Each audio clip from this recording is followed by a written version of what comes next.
Migratory birds na nagdadayo sa Kabusaw wetland sa nakalihis na mga bulan. Padikit-dikit na subuot na naghahali-huli sa init kan panahon. Uyan report ni Jessica Calinog. Kadakulin mga nakatambay, nagkakakan asin naglalayog ng mga migratory birds sa may fishport na inikan Barangay Barceloneta, Kabusaw, Camarines Sur.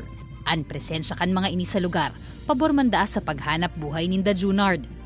Kagaya sa yan, mga ganyan, lumilipat dyan. Pag saan yan dumadapo, may mga isda yan dyan, kaya susud rin kami dyan, alimango. Makaugmaman nga ni Daang Hilingon na nakakasabay ninda sa kalaboyan tuyong low tide, ang mga naglalangoy na migratory ducks asin naglalayog na migratory birds.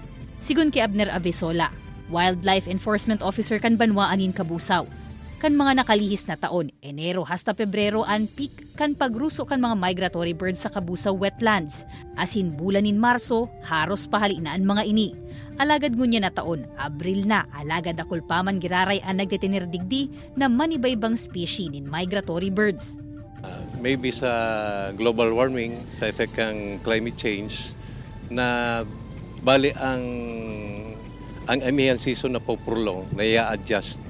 Alagad kan mga nakalihis na aldaw asin semana na halangkaw ang heat index sa probinsya.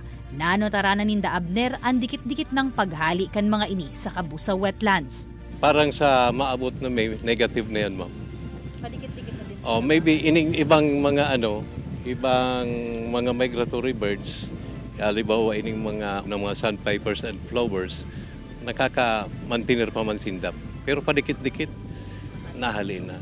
Rinibong migratory birds ang taon-taon na nagdadayo sa Kabusaw wetlands. Atraksyon ini sa mga bird enthusiast.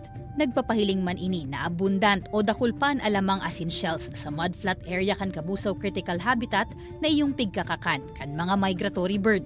Kaibanan si Jovel Obiso, Jessica Calinog, Balitang Bicolandia.